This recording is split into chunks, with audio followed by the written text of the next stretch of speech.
for this.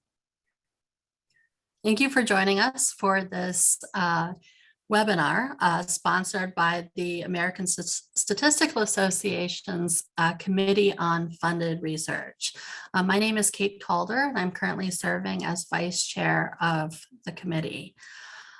We are delighted today to have two individuals with substantial expertise in funding, both as investigators, but also in behind the scenes at both the NSF and NIH. So the format for today's webinar is each of our panelists will give about a 15-minute presentation with their thoughts and some information about the funding agency that they are representing. And I'll note that Karen is representing in an unofficial capacity, just presenting information as somebody with experience with NIH. And then after that, we will have question and answer session. We encourage you to use the Q&A feature in Zoom. So if you click on the Q&A button in the bottom panel, you can submit questions at any time for either of the panelists, and we will answer those after the presentation. Our first speaker, our panelist, is Dr. Karen Messer. She is currently Professor and Chief of Biostatistics and Bioinformatics at the Herbert Wertheim School of Public Health and Human Longevity Science at the University of California, San Diego. She also directs the UCSD Moores Cancer Center Biostatistics Shared Research. She is, her methodological interests include efficient phase 2 trial design, asymptotic properties of resampling-based estimators, and more recently, methods for the analysis of high throughput sequencing data in genomics. Dr. Messer recently completed her service as chair of the Biomedical Research and Study Design, or BMRD, study section of the NIH. She will draw on her experience in this role to tell us more about applying for NIH funding as a statistician or biostatistician. Thank you, Dr. Messer. Okay, thank you, Kate, for that introduction. Let me see if I can share my screen and get my slides up, and welcome everybody. It's great that you're interested in this subject. And it's great that the ASA Committee on Funded Research is hosting this, this webinar. Just to give a plug for the ASA, it's one of the big, it's a very important organization for our profession, very important umbrella organization. I'm a big supporter of the ASA, and I'd like to just give them a shout out. They do a lot for the profession of statistics and biostatistics.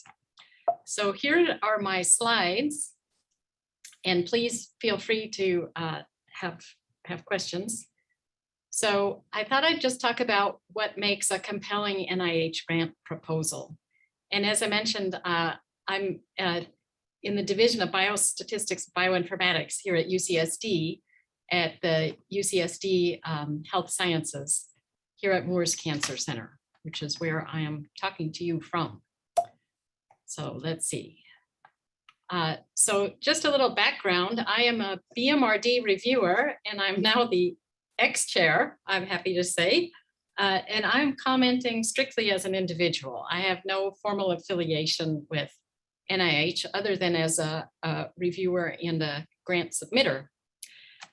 What is my expertise? Well, I've participated in many successful NIH grant applications and even more unsuccessful NIH grant applications, which is the common experience. So that's one of the messages I want to give you guys, which is it's a persistence game.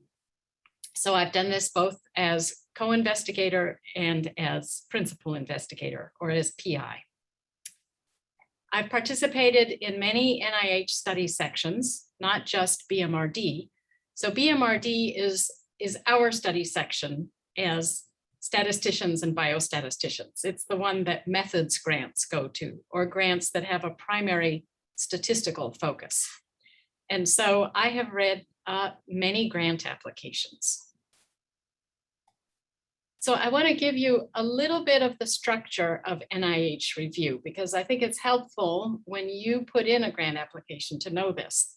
The review is separate from the funding. That's one of the key characteristics of NIH review. The review is conducted by its own center, the Center for Scientific Review. And this center runs study sections. So most grants are scored in a study section, like BMRD. However, the funding decisions are made by an institute or center, and there are many of those. They're divided up into areas of interest, mostly disease areas like NCI. That's one that I apply to frequently. That stands for the National Cancer Institute, or NIA, the National Institute on Aging. That's the center that funds Alzheimer's research, which I also work in. So this is the characteristic of NIH, that the Center for Scientific Review does the review for scientific merit, and then the funding decision is within an institute, and that is where it's decided whether it aligns with programmatic interests. Each institute has its own pay line, and that's the score below which funding is likely. So the NIH scoring system, lower is better. If you score a 1, that's perfection. If you score a 5, that's exactly mid-range. If you score a 10, ouch. So there is a pay line, and that's the score below which funding is likely. And indeed, each institute has a pay line below which funding is mandatory, or that's often the case. So if you score really, really well, you know you're going to get funded. If you score super well, but not in this extraordinary area, then it's at the discretion of the institute, and they decide on their institutional priorities. So the scoring is determined by your peers in study section, and that's what determines the scientific merit, and then it goes over to the institute for funding. Here's something many of you will be interested in. Early stage or new investigator PIs have a funding advantage, and this has made a big difference. So early stage means you're within so many years of your PhD. New investigator means you've not previously had a major NIH grant, such as an R01. You could have had an R03 or an R21, but you haven't had an R01. And if you're an early stage investigator, you're scored, you're percentiled within your own group, and your pay line is within your own group. And so you have a funding advantage. And this is really nice. For one thing, it means if you're working with other senior investigators, they're likely to hand you the PI role, because it gives the whole group a funding advantage. And it's a boost. Here's another little tidbit, and I didn't realize this when I was first starting out. There are specific RFAs and PAs. So those are requests for applications and program announcements. So these are things that a center will put out describing an area of interest or an area of priority for the center. But most applications are to the parent program announcement, which means they're unsolicited. It's just an idea you have of your research that you want to put forward. So you don't have to respond to a specific RFA or PA. Let's see. I'm going the wrong direction. Now I'm confused. All right, we did that. Here we go. So I understand that ASA is going to make these slides available to you. So I've tried to put in websites that I think are super helpful that will get you started. There's a lot of really good information that the Center for Scientific Review has assembled. So these are some of them. Stat Fund at NCI has some nice links also. Your NIH Center's website. So whatever disease area you might be working in, you should go there and look on their website. And then this is a very good grant writers workbook that's put out by NIH. So I'm just including this, this link because it's used here at UCSD for training, and I think it's a good resource. So those will all be in the slides. Okay, so now for my advice for how to write a compelling grant application. First thing you should do is learn about the review criteria. And this is a little cheat sheet that the Center for Scientific Review gives to reviewers to help guide the scoring process. And here's the scores from 1 to 9. Doesn't go to 10, I misspoke, 1 to 9. And if you get outside the high impact area, then you're gonna have to resubmit. Your grant won't get funded on the first go round.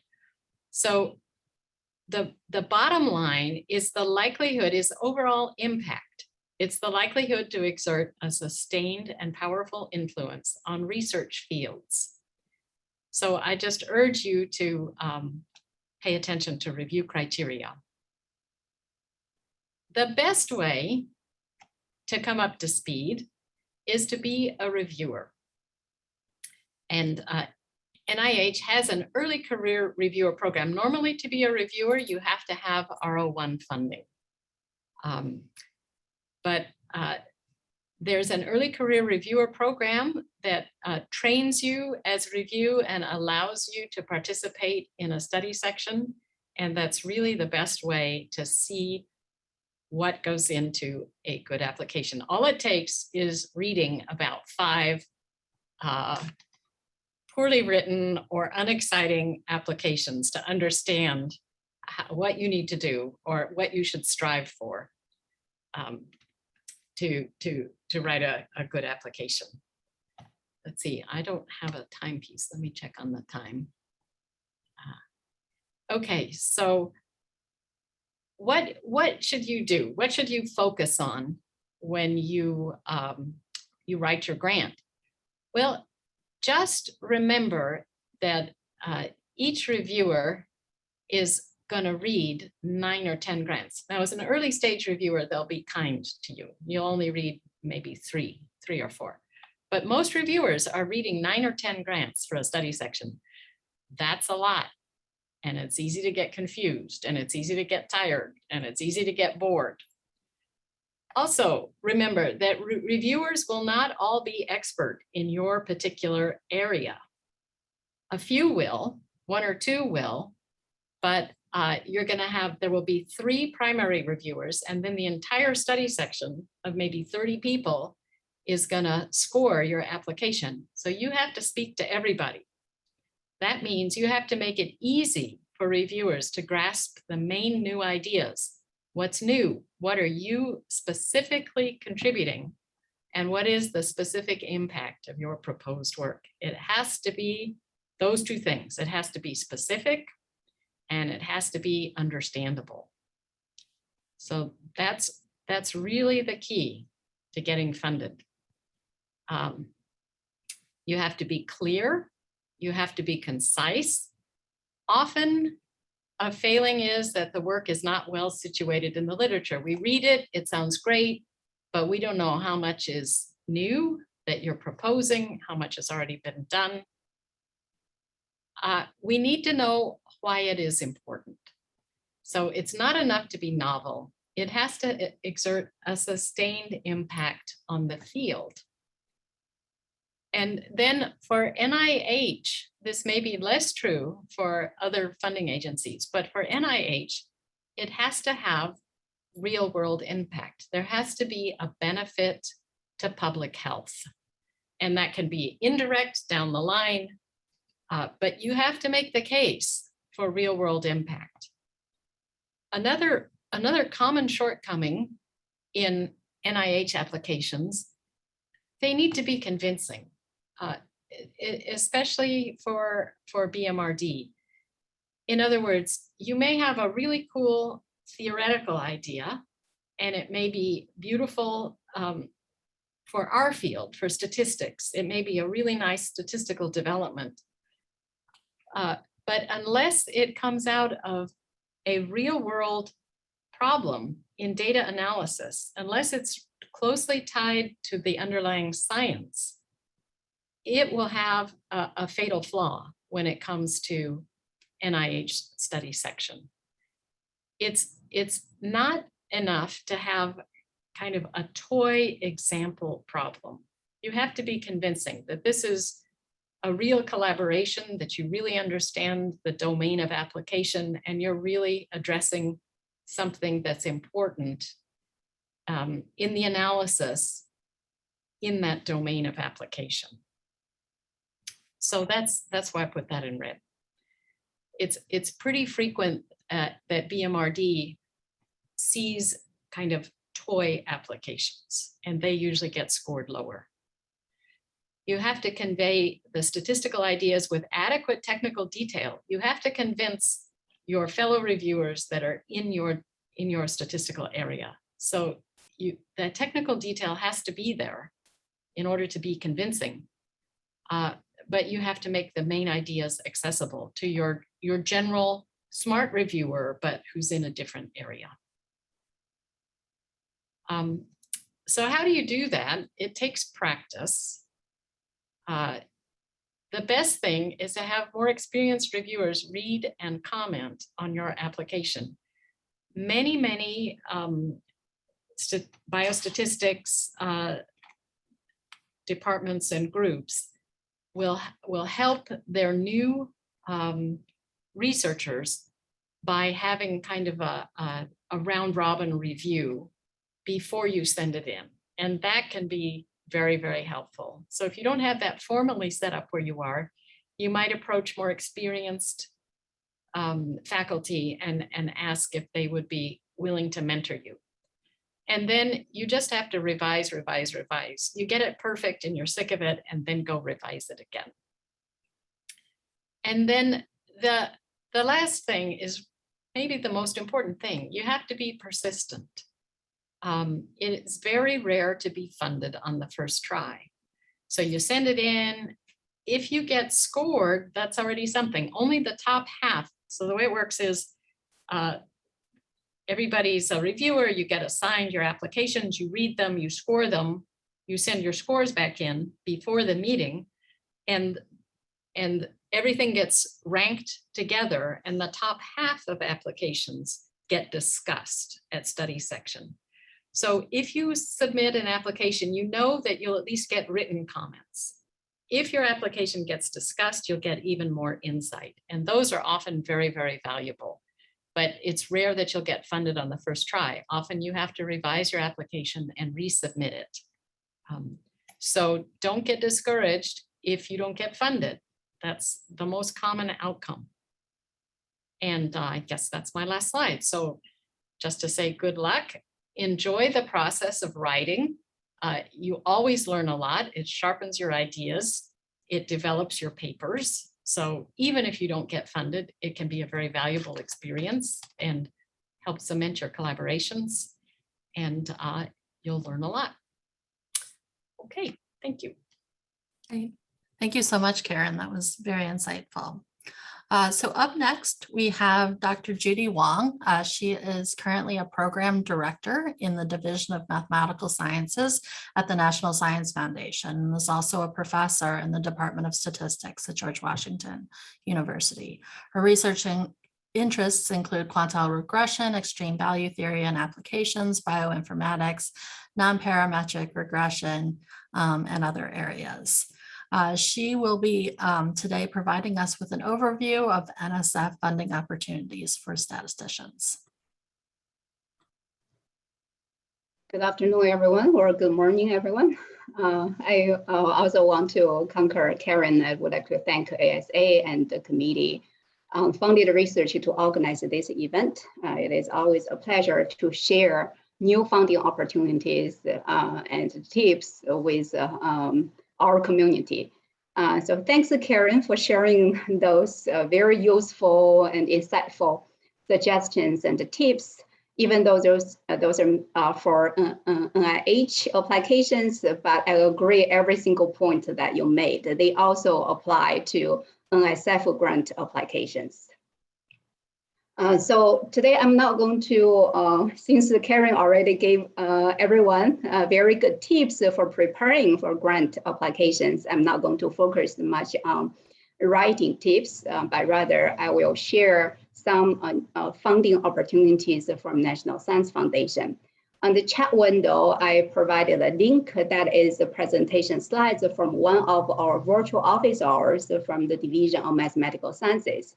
In this virtual office hour, there is a brief presentation for new PIs about the review process for National Science Foundation proposals and also some tips for proposal writing. So if you are a new PI, please take a look at that slide. You may find the information useful. Let me share my slides.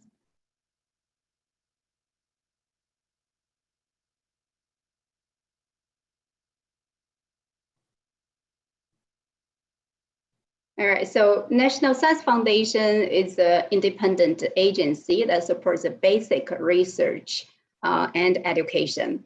They are similar to NIH. There are also solicited programs and also program announcement and unsolicited proposals. So there are two different mechanisms, funding mechanisms. NSF will support any basic science research in all science engineering areas. So this is the organizational chart for NSF, and the DMM serving as a program director in the Division of Mathematical Sciences, which can be regarded as a department which sits within the college, or what we call directorate of mathematical and physical sciences, which also include 4 other divisions. And NPS is one of the directorates at National Science Foundation that provides research fundings. So our current division director and our deputy division director, Juan Meza and Junping Wang. Statistical Program is one of the 11 programs under the Division of Mathematical Sciences. It provides support to research in statistical theory, methods, computation, including research that are motivated by applications from different science, engineering, biomedical areas. And our regular program proposal submission deadline, or submission window is from December 1st to 15th. So you should have sufficient time to prepare if you haven't prepared for the next round of competition. And besides a regular program, we also support career proposals that is for faculty before receiving their tenure. We also provide support to conferences and workshops. So if you or your department or organization is organizing any conference, workshops related to statistics in different areas, you may also submit a grant proposal to the statistical program. Please give us a sufficient lead time to review your application. And we recommend at least 6 months of lead time. And currently there are 5 program directors in the program. Nandini is on leave. And besides her, we also have 3 rotators. I'm one of the 3 rotators, including Yulia, Edsel, myself, and Gabor is a permanent program officer in the statistical program. So besides the statistics program, there are many other multidisciplinary programs that are related to statistics and data science. And some are from DMS and some are collaborative proposals with other divisions from NSF and some are collaborations with other funding agencies, including DOE, NGA, and also NIH institutes. Right, the first program I want to mention is this collaborative program between DMS and one of the NIH institutes, NIGMS, National Institute of General Medical Sciences. So this program focuses on interface of biological and mathematical sciences to support research on developing novel mathematical and statistical methods to address the challenging biological or biomedical problems. So the submission deadline has passed for this year's competition, but for next year, it will still be in September, the submission deadline. And if you're interested in this program, please read the solicitation carefully. It has a very specific and some unique requirements from this program regarding proposal, preparation, format, page limits, etc. We also highly encourage PS to send an inquiry before submitting proposals or writing your proposals, because we need to check with colleagues from NIGMS to see whether the application area fits into the scope of NIGMS. A bottom line is if the application areas can be funded by other NIH institutes, then such applications typically do not fall into the scope. So they would like to provide, this program aims to fund the research with applications that are have general application in different general medicine areas. The other program is a CDS and E-MSS. This is on computational and massive data challenges driven by science and engineering applications. So if you're working on related area, developing computational methods or tools, simulation, etc., you may look into this program. And by reading the program description, or if you have any questions, reach out to the managing program officers. ATD is algorithm for threat detection. This is a collaborative program with NGA. It has two different research tracks. The first is on threat detection, developing methods, tools, algorithms to address national security or threats related problems. The second is on theoretical understanding of neural network. The new solicitation hasn't been announced yet, but in the past years, the deadline is typically in February. FRGMS, this is a focused research group from the Division of Mathematical Sciences. So this is different from the core or regular program. Typically, a single PI or two PIs are involved. And this program encourages small collaborative teams working on a focused research topic. This research topic can be any topic that is supported by different disciplinary programs, including statistics. So if a proposal submitted to this program and it is relevant to statistical program or some other programs, then those disciplinary programs may co-review such proposals.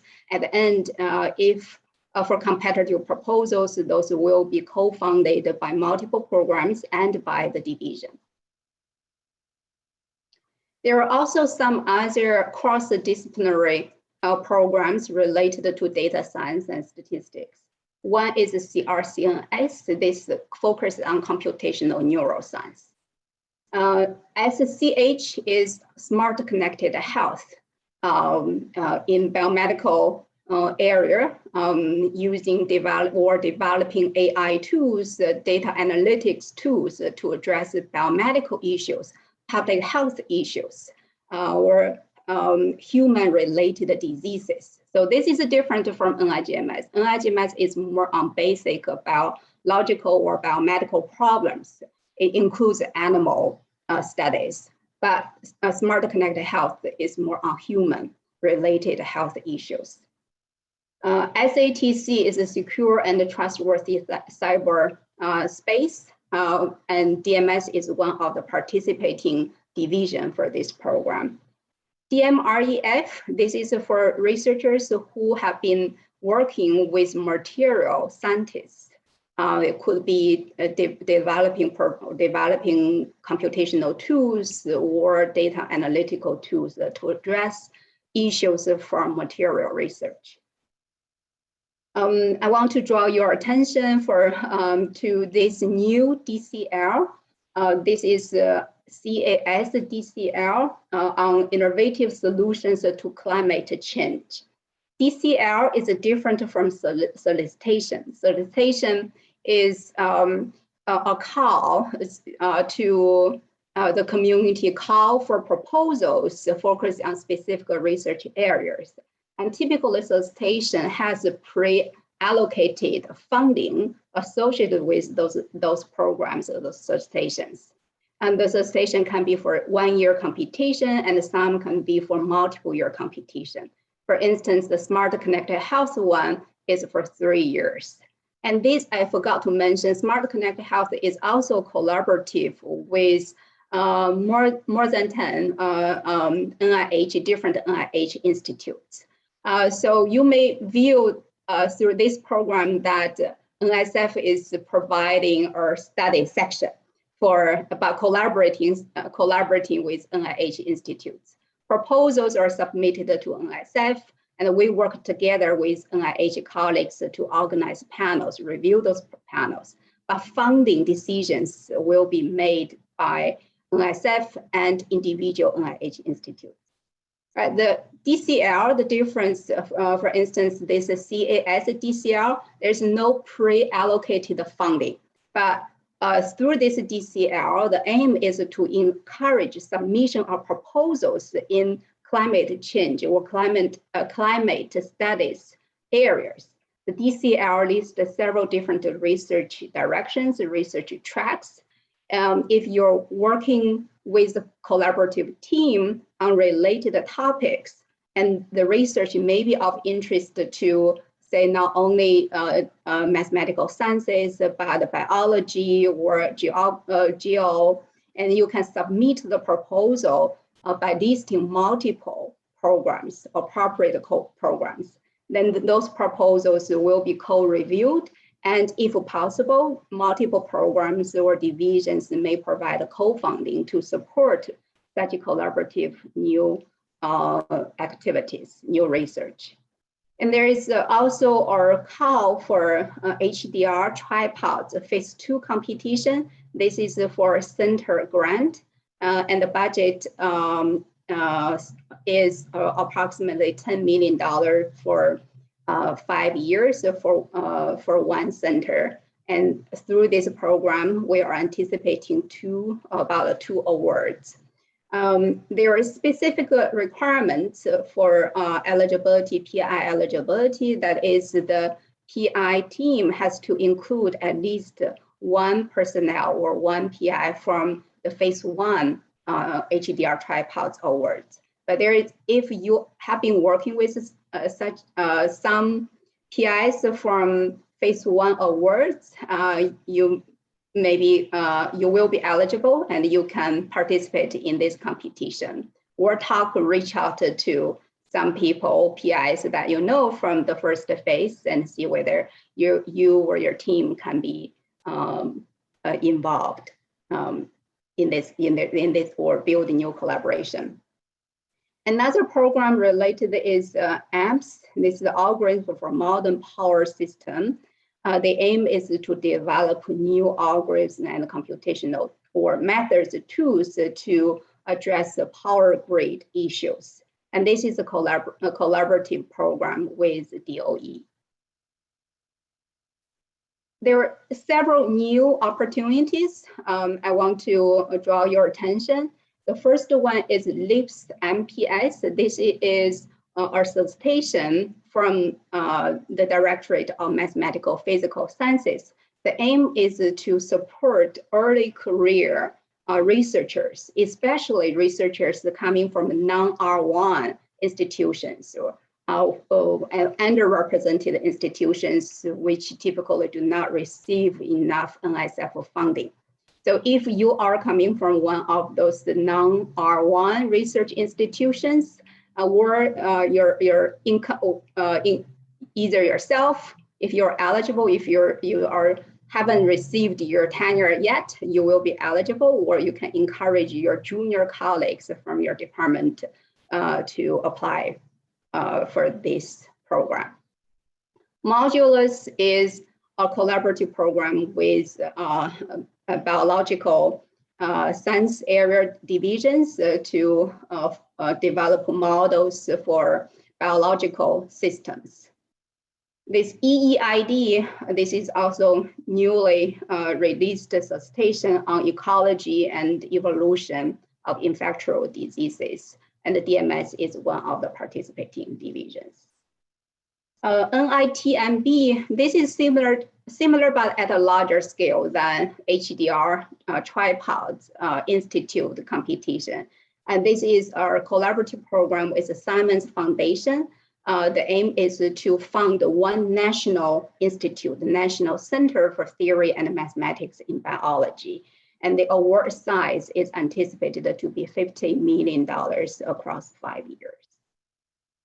So I cannot list or explain all programs that are related to statistics, and new programs come out every year. So I highly encourage you to visit the website, the homepage of DMS, and look into descriptions and more information about those existing programs and forthcoming new programs. Another program I want to mention is not from DMS, but is highly relevant to statistics. And this is MMS program, Methodology, Measurement, and Statistical Program from SBE, which is our different directorate called Directorate of Social, Behavioral, and Economic Sciences. So this program funds research that develop novel analytical and statistical methods and models for social, behavioral, and economic sciences. You can visit this their homepage to learn more about the program. And this program has provided a generous support to many statisticians in our field. And the program director is Cheryl Evie, and she cannot be here today, but I got her consent to present or introduce her program to everyone. There are also some programs, what I mentioned earlier are research programs. There are also training programs for students, for undergraduate students and graduate students, postdoc fellowship positions or training programs, etc. The first one is Graduate Research Fellowship Program. This provides support to students to go to a research-based graduate program. So undergraduate students, senior students, before receiving their graduate degree, and typically the first graduate students in their first year of the graduate program are eligible to apply for this fellowship. Right. So if you're a faculty, please encourage undergraduate students or first-year graduate students from your department to apply for this fellowship. So the fellowship requires citizenship or green card, permanent residency. We also have a postdoc fellowship, MS-Proof, MS-PRF. This is to support students who, after receiving their PhD degrees, to have postdoc experience. This also requires citizenship and or permanent residency. Another opportunity is for current graduate students to visit national labs for internship. This is MSGI, the internship program, and this one also graduate students are eligible. It's not restricted to citizens. MPS Ascent, this is a new program. It started from last year. It is also a postdoc fellowship program, similar to MathProof, but this is not only to mathematical sciences area, but open to other domain science areas from MPS directorate as well. The aim is to broaden participation, encourage and providing support to members from underrepresented groups to have a postdoc experience. And there are also training programs, the RTG, research training groups in the mathematical sciences, which provides training support at all levels, including undergraduate, graduate, and postdocs. And REU is for research experience for undergraduates. And besides those research programs and training programs, I also want to share some websites. In the past few years, NSF has funded a number of centers and institutes that are related to data science, artificial intelligence. A lot of those involve statistics or mathematics. And those institutes, not only their aim not only include developing research, but also provide training opportunities, programs that would benefit the broader community. So I would encourage you to visit their website to see whether there are any forthcoming workshops or boot camps, etc., that may be of interest to you or your students. That the first list or category is mathematical sciences institutes. It has a number of institutes that have been supported by DMS. Out of those, I don't, maybe some of you already know, there is a relatively new institute that just started this year. It's Institute for Mathematical and Statistical Innovation, IMSI, that is located in Chicago. This is a new institute and it has more statistics involved. So they are developing new programs, more related, some related to climate science, medical research and statistics. The NSF Tripods Institute website provides a list of institutes from phase 1 and phase 2 on foundations of data science. They also have each institute also have a very vigorous and very diverse type of activities and training programs. The model centers, we have funded 2 centers through collaboration with the Simons Foundation 2 years ago to support research on foundations, their mathematical foundations of deep learning. There are also 2 AI national institutes that are more related to statistics. One is Institute for Foundations of Machine Learning from UT Austin. And the other is a new institute award given to University of Washington, working on various issues related to dynamic systems. There are also HDR institutes, but we do not have a website yet for those institutes, but you can Google and search if you're interested in learning more about activities from those institutes. And some of those institutes also provide, in old days before pandemic, they also provide travel support to attend their workshops or financial support for faculty or postdocs to visit for a longer term. So visit the math, for instance, Math Science Institutes have different programs. Look into their websites, and in the future, when situation gets better, if they have a in-person activities, and you may apply to get some support to visit those institutes for a short term or for a longer term. If you haven't signed up or subscribed for DMS listserv, I would highly encourage you to sign up.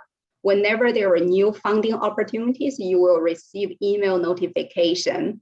And also, if there are DMS events, you will receive a notification, including DMS newsletters. Since the pandemic, we have been organizing monthly DMS office hours. During those office hours, we alert the community different forthcoming program deadlines, and have program directors introduce different programs, and also have questions from PIs answered. So if you haven't participated or attended the DMS office or virtual office hours, I would also encourage you and also your colleagues to sign up and register and attend office hours, submit your questions. Sometimes we also provide tips for proposal preparation, including the link I just sent to you. And last week, we had a virtual office hour. One of our colleagues shared some tips for serving as reviewers for National Science Foundation panels. I will put the link to the chat window shortly. So volunteer as a panelist. And Karen mentioned that for NIH, typically you have to have our R01 grant before serving as a reviewer. At NSF, we often would like to have some new panelists. So even if you haven't received NSF awards, you're still eligible to serve on NSF panels. The best way is to write email to all of us from our program you're interested that matches with your research the best, and introduce yourself, express your interest in serving as our reviewer, and then we will keep you in mind when opportunities arise. So those are things I would like to share today. Thank you. Thank you, Judy. That was great. So we have a few minutes left for questions. There are a couple in the chat. Maybe I'll ask the first one to Judy, which is when is the next NSF virtual office hours? So it should be in 3 weeks. So we haven't decided on exact date or time yet. So I will post the link where you can check forthcoming events. Great, thank you. And then there were 2 other questions that were asked, and Karen has taken a stab at answering those. But I wonder, Karen, if you want to just take a second to kind of discuss the answers that you gave. I assume that everybody could read the questions, but if you can't, the first one was asking about selecting a study section or special emphasis panel that would review your proposals, and about whether to try other study sections other than BMRD. And then the second question was about the new investigator designation, the relationship with the early career designation. Yeah, so BMRD has a bit of a reputation as a tough study section. I think it has broadened its interests so that it is equally interested in application in. So how do I answer this? So the question is, suppose you're an applied statistician, as I am. Should you send your application to a cancer-related panel or to BMRD?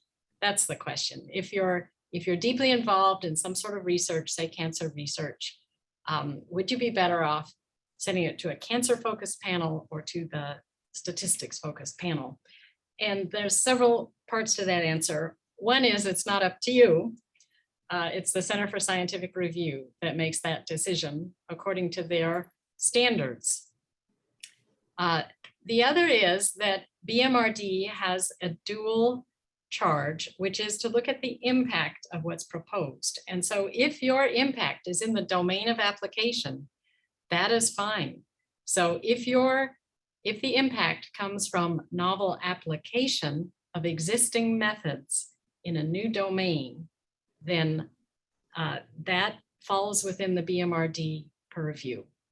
So if you have brought some new idea, suppose you're using causal inference in an area that's never used causal inference, for example, then that would fall within the domain of BMRD. So it's a question of impact. That being said, you do have to have a publication track record in whatever area you're trying to show your impact. So I think that's really the bottom line.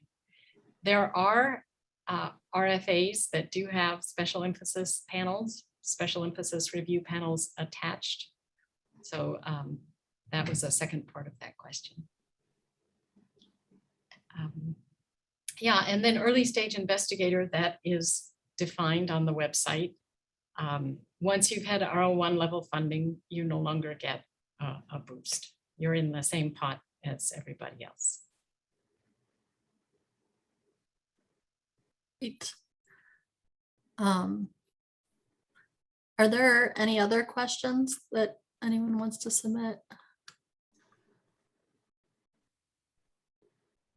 There are two questions in the Q&A I would like to address live.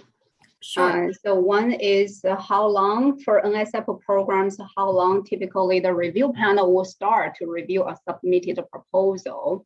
For example, when would a career proposal, which the due date was in July, be reviewed? Before the deadline of regular proposal or altogether perhaps in spring? And so this varies from program to program. We always try our best to review proposal as soon as possible, but we also want to give sufficient time to reviewers. So typically after the proposals are submitted, after the proposal deadline, we will start looking at those proposals and check out the relevant research areas to decide what expertise we would need. Then based on that, we will reach out to potential reviewers, checking their availability, inviting them to serve on panel. This may take a week or two. And then after that, we'll check reviewers' preferences, which proposals they have higher preference to review or which proposals they do not feel comfortable reviewing. And based on, and also check their conflicts of interest. Then based on those, we'll make a review assignments. So all of those together may take 2 to 3 weeks. So in the optimistic case. So after that, we'll send out a review assignments and review guidance, etc. And we'll typically give at least 1 month of time to reviewers to review those proposals and submit their review reports. Similar to NIH, or Karen mentioned before, each panelist typically will review about 10 proposals. And they have about 1 month of time to review those proposals. So the tips that Karen shared are very useful. So make reviewers' job easier by writing clear proposals. To answer your question, this depends, but typically it takes about two months between the proposal deadline and when the panel starts. And NSF has a policy, I don't know whether this is also true for NIH, that is we have a GBRA date or target date that is we are asked to process at least 75% of proposals within 6 months of submission.